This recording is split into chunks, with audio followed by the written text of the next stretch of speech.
Welcome back to the archives. Today we're dusting off a forgotten case file to explore a genuinely chilling question. How exactly do the living exploit ancestral secrets? We are stepping into a dark fantasy world for this explainer to look at a very specific, very strange type of supernatural entity. One who doesn't just, haunt the living. He actually does business with them. Just listen to this description of a city built directly on top of haunted royal tombs. It says, the mausoleum doors had no handles, only names. Thousands of them were carved into the black stone, some royal, some forgotten. I want you to really picture that dark fantasy metropolis. In a place like this, the foundation of society isn't dirt and bedrock, right? It's literally the dead themselves. We're not just talking about spooky graveyards here. We're talking about the physical and metaphorical weight of history. How exactly does a city function when its present is built right on the bones of its past? Well, that brings us to a terrifying core concept: inherited debt. In this world, wealth is almost never just some chest of gold coins you stumble upon in the woods. Instead, wealth is essentially a binding, supernatural legal contract. The riches of the present are inextricably linked to the buried memory of the dead. Think about it. If a king builds this magnificent palace out of inherited crimes, or a grand bank goes up right over ancient catacombs, that wealth carries a hidden ancestral cost. It's such a fascinating look at how a society might literally turn death itself into property. Now, to really ground this dark fantasy narrative, we need to turn to some authentic occult lore. If you look in the ancient catalogues of the Ars Goetia, you'll find the seal of Bune. According to the texts, Bune is the 26th spirit. He's officially categorized as a strong, great, and mighty duke, commanding 30 entire legions of spirits. But here's the catch. He's much less like a courtly noble playing politics, and far more like a strict, unyielding guardian of the burial grounds. Bune entirely reframes what we usually think of when we hear the word demon. He is absolutely not some mindless monster just hungry for chaos. Actually, he's described as a liminal grave duke. He stands right at that threshold, that exact gate between the living and the underworld, acting as this highly refined negotiator who rules over buried value. And he poses a really simple but terrifying question. What are you, the living, willing to trade for what the dead still hold on to? If you look at the old catalogs, Bune's specific powers are surprisingly practical. He alters the place of the dead, gathers spirits near sepulchres, grants riches, and even provides eloquence and true answers. Notice how he tempts the ambitious not with, fire and brimstone, but with upward mobility.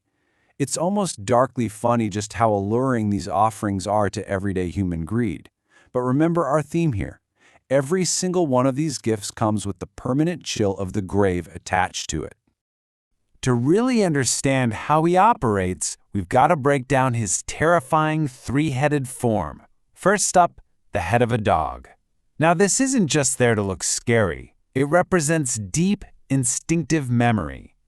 The dog symbolizes loyalty, that uncanny ability to scent the dead, and the endless vigilance you'd need to guard cemetery thresholds. It perfectly binds him to the gritty physical reality of the grave itself. The second aspect is the head of a gryphon.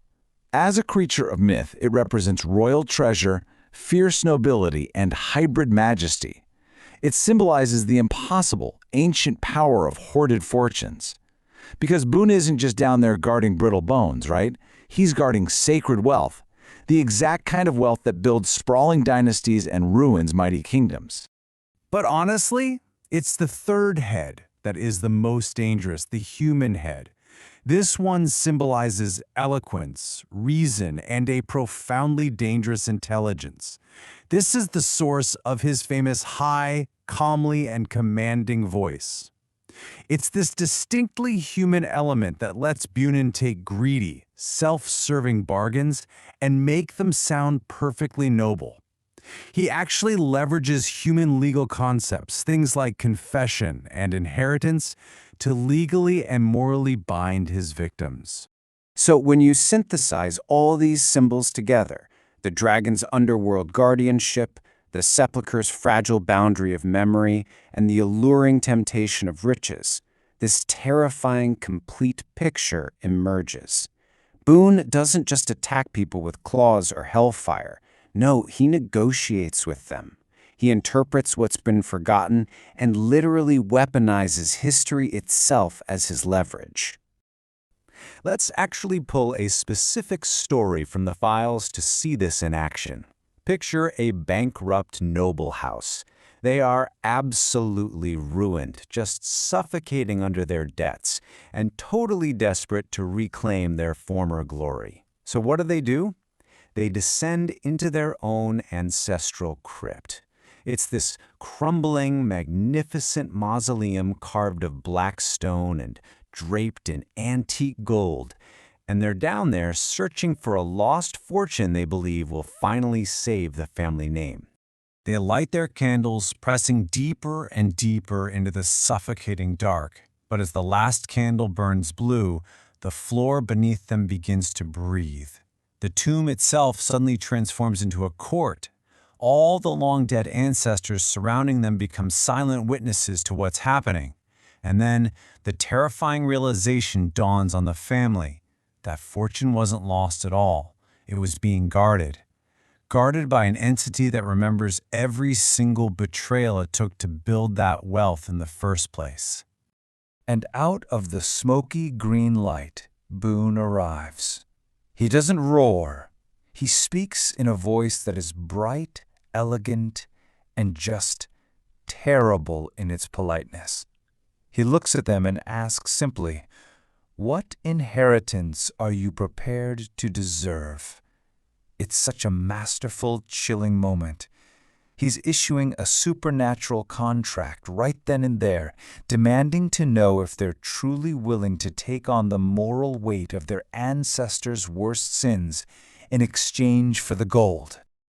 You have to pay attention to his vocabulary of temptation here. Notice what he doesn't say. He never uses ugly words like theft or greed. Instead, he speaks of stewardship. He talks about destiny, preservation, and family honor. Bune's true horror lies in that perfect eloquence. He can make damnation itself sound like the most responsible, noble choice a person could make. He essentially gives base ambition the perfect disguise: duty. And this right here is what separates Bune from your typical chaotic monsters of lore. He represents respectable horror. His terror is intimately tied to polished marble, sealed wills, golden coins washed totally clean, and beautiful speeches delivered over graves, while the dirty truth just lies rotting beneath the soil. It's a horror that wears a tailored suit and speaks in perfectly reasoned arguments.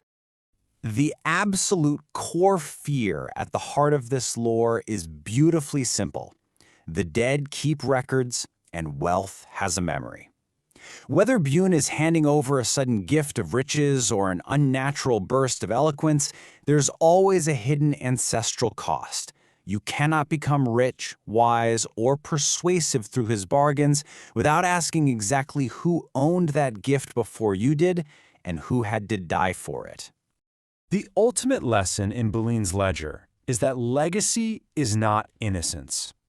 He exists to make the past profitable for the ambitious, sure, but he makes absolute certain that this profit always has a spectral witness.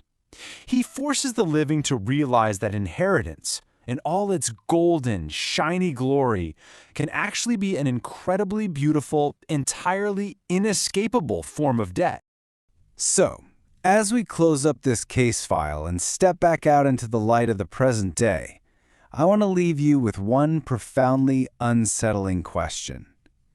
If our history, our wealth, and our institutions are built directly upon the buried past, can true wisdom ever really be separated from the cost of death? It's definitely something to think about the next time you see a vast fortune passed effortlessly down through the generations. Until next time, keep digging,